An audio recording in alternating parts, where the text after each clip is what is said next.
A very incriminating admission from the Trump regime just took place right now, and they did it while attacking the MeidasTouch network. Yes, the Department of Homeland Security's official social media account has been attacking the MeidasTouch social media accounts when all we simply reported is that this is the facts that Kristi Noem did not authorize FEMA's deployment of urban search and rescue teams until Monday, more than 72 hours after the flooding began. Multiple sources told that to CNN, and they've since told that to other outlets as well. Hat tip to CNN, though, for breaking that story. And here's what the Department of Homeland Security responded to our social media account. And you'll see they basically admit to the underlying reporting, although they do it in a very unhinged fashion. Just think about it. This is the official account of Homeland Security. They go, "This is a fake news lie" from CNN, and they put that all in caps. "This reporting is an unparalleled display of activist journalism and distracts from the robust, coordinated federal response led by Secretary Noem that has saved over 900 plus lives. While these, quote, journalists slept comfortably in D.C., Secretary Noem deployed to Texas, worked day and night to approve every possible need that search and rescue workers had. Within moments of the flooding in Texas, DHS assets, including the U.S. Coast Guard, tactical border patrol units, and FEMA personnel surged into unprecedented action alongside Texas first responders. The U.S. Coast Guard alone rescued over 230 Americans. Nobody's questioning the bravery or heroism of the U.S. Coast Guard at all. And by the way, did you notice what they say right there? They go, "She deployed," as though she's like part of the army, like she got deployed. I'll tell you what she was doing on Sunday. On Sunday, while Donald Trump was golfing and licking his ice cream cone, which we have footage of, because that's what Donald Trump was doing this weekend, Kristi Noem over the weekend was posting on Instagram on Sunday photos of herself saying which photo should be the portrait for the governor's office when she used to be the governor. And she wanted to know if you should go with the cowgirl or Miss Blondie.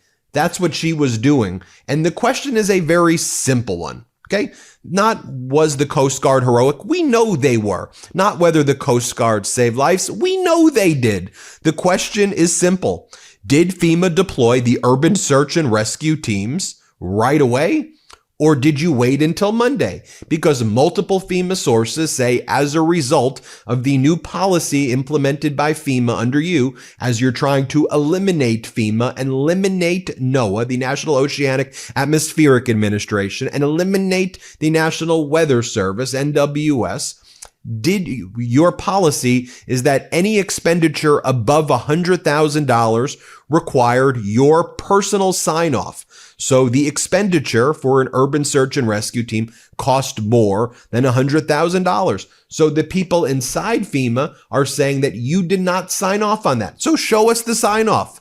Did you sign off or did you not sign off? And why would you wait until Monday for that? And also, there are broader, more systemic questions as well. Why was the National Weather Service lacking 6 critical vacancies in the area, including the lead meteorologist coordinator at the federal level who works with the states and works with the local municipalities in order to ensure that they receive the notice and their alert? Because we see the mayor of Kerrville is pretty much rudderless and clueless. We see that judge who's the main government official of Kerr County. The reason the feds get involved a lot of times is because we know that state and local officials don't know what they're doing a lot of times in this area. But I digress.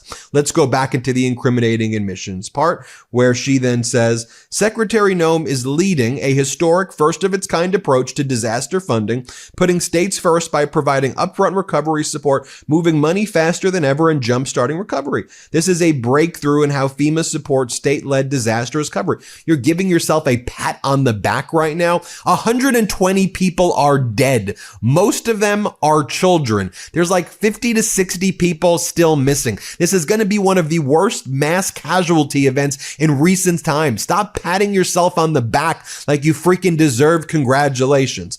But here's the moment where they basically confirm the reporting, the incriminating part. They go, President Trump approved a major disaster declaration hours after Governor Greg Abbott's request. Okay.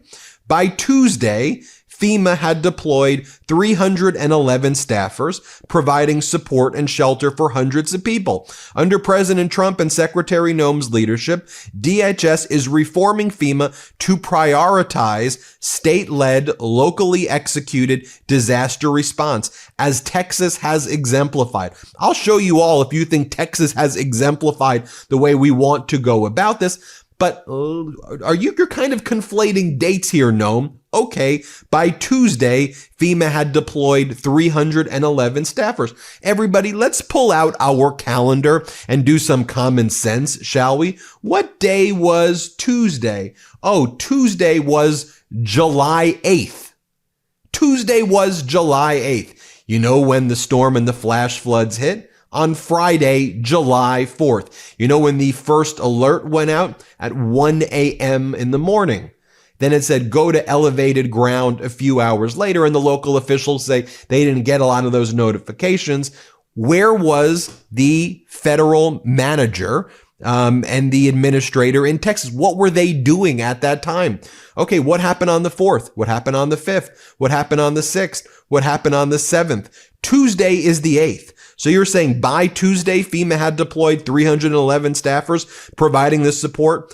What she's saying here, and you can see the incriminating message in their attack on the MeidasTouch. This is their attack to our post, is saying that locally executed disaster exemplified what should have happened from Friday through Tuesday, basically.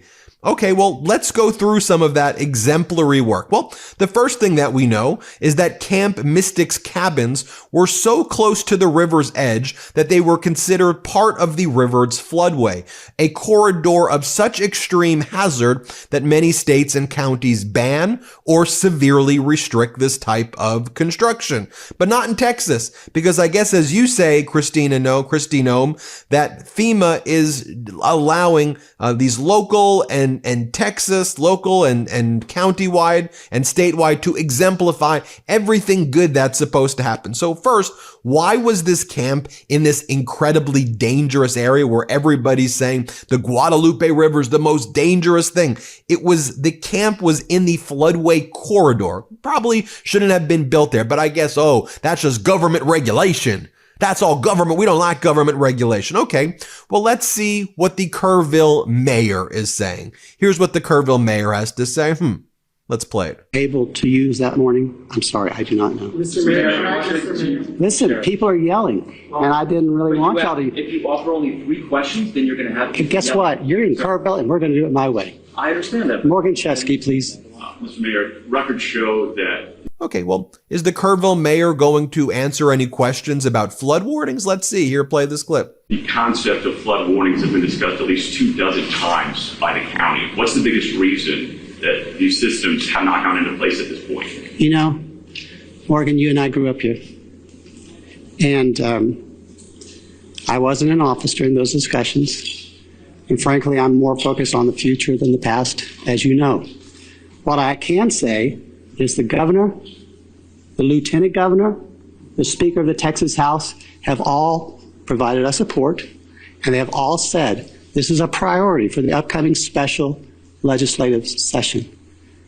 As mayor of Kerrville, as someone who grew up here, I'm grateful for their support, and I look forward to what they propose during the special session. My last question will be you. No, or is the Kerrville mayor just going to yell at the press and say that they're like first graders? Here, play this clip. I'm married to a retired first grade teacher. And I learned a little bit about classroom management from her. If you yell questions at us, we're probably going to pick someone else to answer, okay? So if you feel the need to yell your questions, I will feel the need to not answer your question. in first grade, they raise their hands. That might be a good start. Yesterday was a disaster, and I was embarrassed. Our town was embarrassed. Your viewers were embarrassed. And I don't want that to happen again.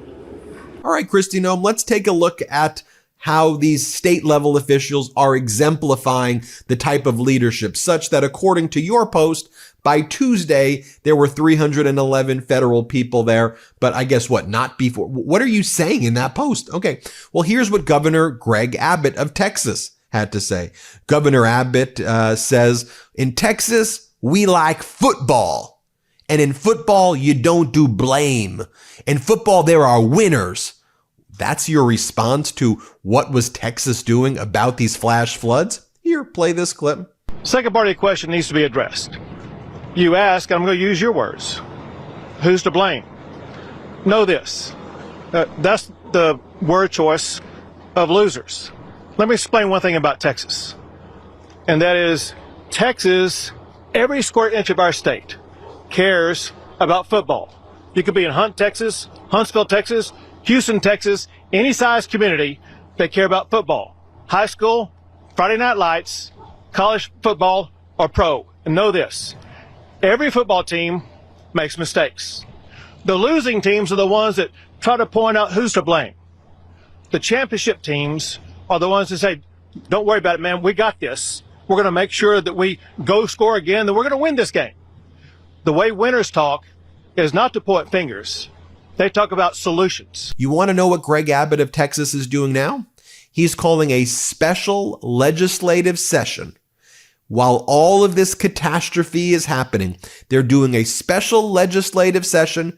Do you think to address this catastrophe? You would be very wrong. You know what they're doing?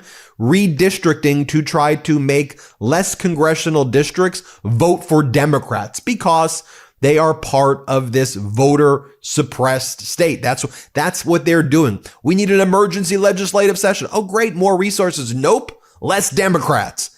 That's what they're doing during this time of need. And you all heard Greg Abbott. What about Donald Trump? What's he saying about this? Is he saying that we need to do an investigation or we need to look into things? Nope. Donald Trump is saying that the response from Texas is incredible, that he would say, congratulations, everybody. You did good work. Here, play this clip. The response has been incredible. And the fact that we got along so well, I don't know, I don't even think that's a political thing. But we got along so well, and it was so unified. I think a lot of lives have been saved. That could have been as bad as it was, and you could have lost double or triple. This thing was just really horrible. Well, congratulations on a great job, and appreciate it. I know you're going down. I'll be going down. And then here was Kristi Noem this morning on Fox. When she was asked about FEMA's role in the disaster response, she goes, we don't make decisions for local communities. We shouldn't make that. That's a state. This shouldn't be anything that the feds do. The feds shouldn't be coordinating with the states. We should let that Kerrville mayor be the one. That's what you think? Here, play this clip. We certainly, as a federal government, will give them recommendations and support on what they could do, what other cities do. That's our role.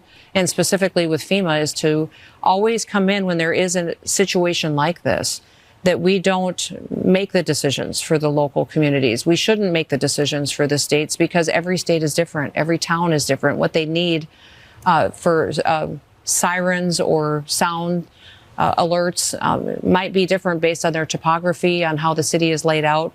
So we will give them recommendations and advice, but being there to allow the state to run the emergency response, but we come in and support it is incredibly important. And finally, you have Kristi Noem, of course, attacking fake news. It's all fake news, everybody. Fake news. Here, play this clip. At that point, CNN is basically got a report accusing you of slowing the process. Yeah. Would you like to respond to that? Well, there you go. Fake news. CNN, again, is absolutely trash what they are doing by saying that, because our Coast Guard, our Border Patrol, BORTAC teams were there immediately. Every single thing I was on, they asked for, we were there. The governor and the emergency management director, Nim Kidd, are fantastic. And nobody there has said anything about that they didn't get everything that they wanted immediately or that they needed.